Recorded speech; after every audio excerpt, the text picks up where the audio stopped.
नमस्कार दोस्तों। जब बात आती है मोहब्बत और वफादारी की तो हमें इंसानों से नहीं, कुत्तों से सीखनी चाहिए। एक बेजुबान जानवर अपनी मोहब्बत को कुछ बोलकर एक्सप्रेस नहीं कर सकता और ना ही उसे अपने प्यार को बताने या जताने की जिद होती है। उसे तो बस अपने मालिक की फिक्र होती है और शायद इसी कारण से एक बेजुबान मोहब्बत को हम वफादारी का नाम दे देते हैं।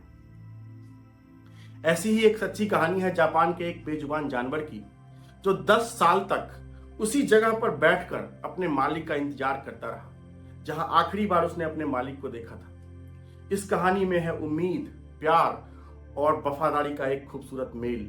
तो आइए शुरू करते हैं एक बेजुबान मोहब्बत की सच्ची कहानी।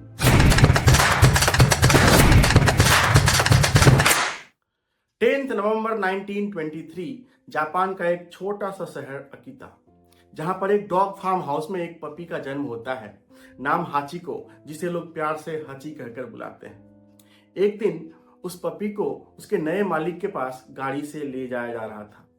रास्ते में उसका पिंजरा गाड़ी से नीचे गिर जाता है और गिरकर टूट जाता है। पपी उस पिंजरे से बाहर निकल जाता है और पहुंच जाता है रेलवे स्टेशन पर, जहां पर उसकी मुलाकात होती है टोक्यो यूनिवर्सिटी के एक प्रोफेसर यूनो से। वह पपी इतना प्यारा था कि प्रोफेसर उसे अपनी गोदी में उठा लेते हैं और फिर उसके मालिक को ढूंढने लगते हैं, पर उन्हें उसका मालिक कहीं नहीं दिखता। तो फिर उसे वो स्टेशन मास्टर के पास ले जाते हैं और उनसे रिक्वेस्ट करते हैं कि वह इस पपी को रख ले। तो स्टेशन मास्टर यह कहकर मना कर देता है कि यह पपी तो बहुत छोटा है, इसकी देखभाल कौन करे। तो स्टेशन मास्टर प्रोफेसर से कहते हैं कि क्यों ना वो खुद ही इस पपी को अपने पास रख लेते हैं, अगर कोई इससे ढूंढते हुए आएगा तो वो उसे बता देंगे। और फिर प्रोफेसर उस पपी को लेकर अपने घर वापस आ जाते हैं, पर उन्हें इस बात का डर है कि उनकी वाइफ बहुत गुस्सा करेगी, क्योंकि उन्हें डॉग्स बिल्कुल पसंद नहीं है। तो वो उस पपी को एक दूसरे कमरे में छुपा कर रख देते हैं। पर रात को हची प्रोफेसर को ढूंढता हुआ उनके बेडरूम में पहुंच जाता है, जहां पर प्रोफेसर अपनी वाइफ के साथ सो रहे थे। हची प्रोफेसर की वाइफ के पैर को चाटने लगता है और उनकी नींद खुल जाती है और वो जोर से चीखने लगती है। उनके चीखने की आवाज से प्रोफेसर की भी नींद खुल जाती है और वो फिर अपने वाइफ को पूरी कहानी बताते हैं। पर प्रोफेसर की वाइफ कुछ भी सुनने को तैयार नहीं थी और वो उनसे कहती है कि वो इस पपी को बाहर छोड़ के आए। तो प्रोफेसर अपने वाइफ को समझाते हैं और कहते हैं कि बस आज रात के लिए एडजस्ट कर लो, कल सुबह मैं इसे कहीं सेफ जगह पर छोड़ आऊंगा। अगले सुबह प्रोफेसर उस पपी को पास के एक डॉग हाउस में ले जाते हैं, पर उस डॉग हाउस का केयर टेकर उस पपी को रखने से मना कर देता है और कहता है कि इस डॉग हाउस में खाली जगह नहीं है और वैसे भी यह पपी अभी बहुत छोटा है, तो वह उसकी देखभाल नहीं कर पाएगा। इसके बाद प्रोफेसर उस हची को लेकर स्टेशन मास्टर के पास जाते हैं और उनसे पूछते हैं कि क्या इसका मालिक ढूंढते हुए आया है। तो स्टेशन मास्टर कहते हैं कि अभी तक कोई भी हची को ढूंढने नहीं आया है। प्रोफेसर हची को लेकर अपने एक फ्रेंड के पास चले जाते हैं, जिसका नाम केन है, और वो केन से पूछते हैं कि क्या उन्हें यह डॉग चाहिए। तो केन हची को देखता है और कहता है कि हची कोई मामूली डॉग नहीं है, वह अकीता ब्रीड का एक स्पेशल डॉग है जो सिर्फ जापान में पाया जाता है, और यह एक स्पेशल डॉग है जो अपना मालिक खुद ही चुनता है, और उसने प्रोफेसर को अपना मालिक चुन लिया है। तो अब वह केन तो क्या, प्रोफेसर के अलावा किसी के पास भी रह नहीं पाएगा। तो यह सुनकर प्रोफेसर हाची को लेकर वापस अपने घर आ जाते हैं और सोफे पर बैठकर हाची के साथ खेलने लगते हैं। फिर उनको नींद आ जाती है। कुछ देर बाद प्रोफेसर की वाइफ प्रोफेसर को ढूंढते हुए अपने कमरे से बाहर निकलती है और देखती है कि प्रोफेसर हाची को लेकर वापस आ गए हैं और हाची प्रोफेसर के पैर के पास बैठा हुआ खेल रहा है। तो यह सब देखकर प्रोफेसर की वाइफ मुस्कुराती है और फिर प्रोफेसर को जगाकर उन्हें वापस कमरे के अंदर जाकर सोने के लिए कहती है। नेक्स्ट मॉर्निंग प्रोफेसर हाची के साथ बच्चों की तरह खेलने लगते हैं। ऐसा लगता है कि उनका बचपन लौट आया है। प्रोफेसर की वाइफ अपने किचन के विंडो से यह सब देख रही थी और मुस्कुरा रही थी। उन्हें समझ में आ गया कि प्रोफेसर हाची के साथ बहुत खुश हैं और वह उसी समय मन बना लेती है कि अब वह इस पपी को साथ में ही रखेगी। प्रोफेसर हाची को बॉल से खेलना सिखाते हैं। वो बॉल फेंकते हैं और हाची को कहते हैं कि वो बॉल लेकर आए, पर हाची बॉल लेकर नहीं आता। प्रोफेसर हर तरीके से कोशिश करते हैं कि हाची बॉल से खेलना सीख जाए, पर हाची बॉल से खेलना नहीं सीखता। एक दो दिन बाद प्रोफेसर का फ्रेंड केन प्रोफेसर से मिलने आता है और हाची के बारे में पूछता है।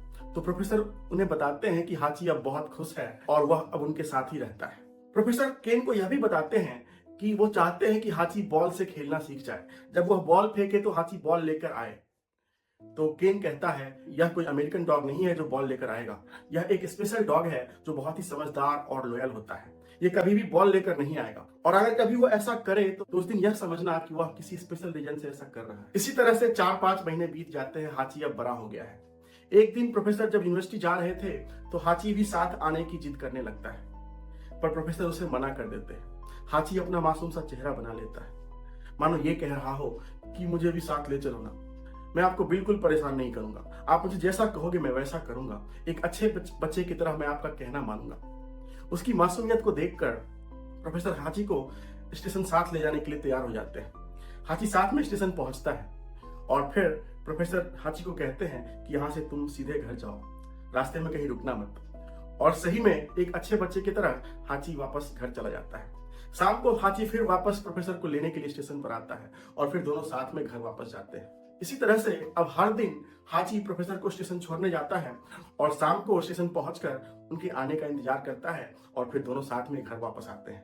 इसके बाद अब कोई भी दिन ऐसा नहीं हुआ जब हाची प्रोफेसर को छोड़ने स्टेशन ना गया हो और शाम को स्टेशन पहुंचकर प्रोफेसर का इंतजार न किया हो। देखते ही देखते स्टेशन के सारे स्टाफ और आसपास के सभी वेंडर्स और शॉपकीपर्स हाची को जानने लगे थे। एक दिन जब प्रोफेसर यूनिवर्सिटी के लिए निकल रहे थे तो हाची अजीब तरीके से बिहेव करता है। वह प्रोफेसर के ऊपर बुरी तरह से भौंकने लगता है। प्रोफेसर हाची को साथ आने के लिए कहते हैं, पर हाची साथ स्टेशन जाने से मना कर देता है।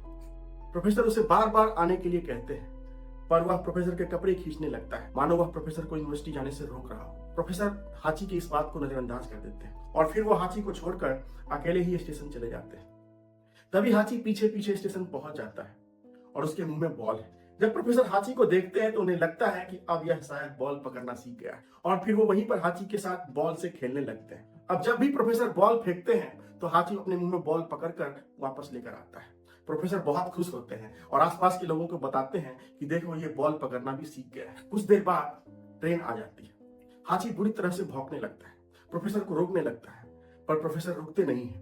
ट्रेन चल पड़ी, प्रोफेसर उसमें बैठ गए, पर हाची वहीं बैठा रहा। आज वो घर वापस नहीं गया और वहीं बैठकर ट्रेन के वापस आने का इंतजार करने लगा। शाम हो गई, ट्रेन वापस आई, धीरे धीरे करके पैसेंजर उतरने लगे। हाची वहीं बैठकर एक एक करके सभी पैसेंजर की तरफ देखता रहा, पर उसकी नजरें प्रोफेसर को ढूंढ रही थी जो उसे कहीं दिखाई नहीं दे रहा था। दरअसल यूनिवर्सिटी में क्लास लेने के दौरान ही प्रोफेसर को हार्ट अटैक आ गया था और उनकी मौत हो गई। पर हाची को इस बात से बिल्कुल अनजान था। वह स्टेशन पर बैठकर प्रोफेसर का इंतजार करता रहा। उसे लग रहा था कि किसी न किसी ट्रेन से उसका मालिक जरूर वापस आएगा और उसके साथ घर वापस जाएगा। शाम से रात हो गई, पर हाची को वहीं बैठा रहा। प्रोफेसर के इंतजार में वह इधर उधर देख रहा था कि शायद किसी कोने से कहीं से उसका मालिक आ जाए और उसे गले लगा ले और उसके साथ घर वापस जाए, पर ऐसा नहीं हुआ। फिर रात प्रोफेसर की वाइफ हाचिको को लेने स्टेशन पर आती है, पर हाचिको घर जाने से बिल्कुल मना कर देता है। यही वह बात थी जो हाची शायद प्रोफेसर को समझाने की कोशिश कर रहा था कि आज यूनिवर्सिटी मत जाओ, और शायद इसी को समझाने के लिए हाची ने बॉल उठाई थी। और शायद यही वो स्पेशल रीजन था जिसका जिक्र केन ने प्रोफेसर से हाची के लिए किया था, पर प्रोफेसर उस बेजुबान की बातों को नजरअंदाज कर गए। प्रोफेसर की वाइफ हाची को जबरदस्ती वापस ले जाती है, पर हाची को रात भर नींद नहीं आई। अपने कमरे की टूटे हुए खिड़की से हाची प्रोफेसर के कमरे के दरवाजे की तरफ देखता रहा, अपने मालिक के इंतजार में, उसकी एक झलक पाने की उम्मीद में, उसकी आवाज को सुनने की उम्मीद में। पर उसे शायद यह पता नहीं था कि उसका मालिक अब कभी वापस नहीं आने वाला। वह जिसकी आवाज सुनना चाहता है वह हमेशा के लिए खामोश हो गया था। सुबह जब हाची अपने कमरे से बाहर निकलता है तो पूरे घर में अपने मालिक को ढूंढता है, और जब उसे उसका मालिक नहीं दिखता तो वो उदास हो जाता है। और फिर सुबह 9 बजे वो स्टेशन पहुंच जाता है, अपने मालिक को ढूंढने लगता है। वह हर चेहरे को देखता है, हर आने जाने वाले पैसेंजर की तरफ देखता है। वह ढूंढता है अपने मालिक को, पर उसे उसका मालिक कहीं नहीं मिलता। वो दिन भर वहीं बैठकर अपने मालिक का इंतजार करता है। इसी तरह से वह हर दिन सुबह 9 बजे से लेकर देर रात तक वहीं बैठकर अपने मालिक का इंतजार करता है। स्टेशन मास्टर, वेंडर, शॉपकीपर सभी अपने अपने तरीके से हाचिको को समझाने की कोशिश करते हैं कि वो जिसका इंतजार कर रहा है वो कभी वापस नहीं आने वाला। पर हाचिको कुछ भी मानने के लिए तैयार नहीं है। उसे तो बस उम्मीद है कि उसके मालिक आएंगे, उसे गले लगा लेंगे और उसके साथ घर वापस जाएंगे। प्रोफेसर की वाइफ अनेकों बार हाची को पकड़कर घर वापस ले जाती है, लेकिन हर बार हाची भागकर स्टेशन पर पहुंच जाता है और वहीं बैठकर अपने मालिक का इंतजार करने लगता है। एक दिन प्रोफेसर की वाइफ अपने घर को बेचकर किसी दूसरे शहर में शिफ्ट हो जाती है, पर हाची वहां से भी भाग जाता है और उस नए शहर के रेलवे स्टेशन पर पहुंच जाता है और वह हर ट्रेन की तरफ देखने लगता है, पर उसे वह ट्रेन नहीं दिखता जिस ट्रेन से उसके मालिक हर दिन यूनिवर्सिटी जाया करते थे। पर हाची को शायद इस बात का अंदाजा था कि ट्रेन की यह पटरी शायद उसे उस स्टेशन तक पहुंचा सकती है, तो वह पटरियों पर भागने लगता है और भागते भागते भागते भागते वह एक नए स्टेशन पर पहुंच जाता है, जहां उसे वही ट्रेन दिखाई देती है जिस ट्रेन से उसके मालिक हर दिन यूनिवर्सिटी जाया करते थे। और फिर वह उस ट्रेन के पीछे भागने लगता है और फिर भागते भागते अपने पुराने रेलवे स्टेशन पर पहुंच जाता है। फिर वह अपने पुराने घर पर जाता है, क्योंकि हाची वही रहना चाहता है जहां पर उसके मालिक रहते थे। पर वहां पहुंचकर हाची देखता है कि उस घर में नए लोग आ चुके हैं, तो वहां से भागकर फिर वापस उसी स्टेशन पर आ जाता है। एक पुराने ट्रेन के डब्बे में अपना घर बना लेता है और फिर वहीं रहने लगता है और फिर वहीं रहकर उसी स्टेशन के सामने बैठकर अपने मालिक का इंतजार करने लगता है। दिन, महीने और साल बीत गए, मौसम आए और मौसम गए, पर हाची को अगले 9 साल, 9 महीने और 15 दिन तक अपने मालिक के इंतजार में उसी स्टेशन पर बैठा रहा। एक रात हाची उस स्टेशन पर बैठे बैठे सो गया।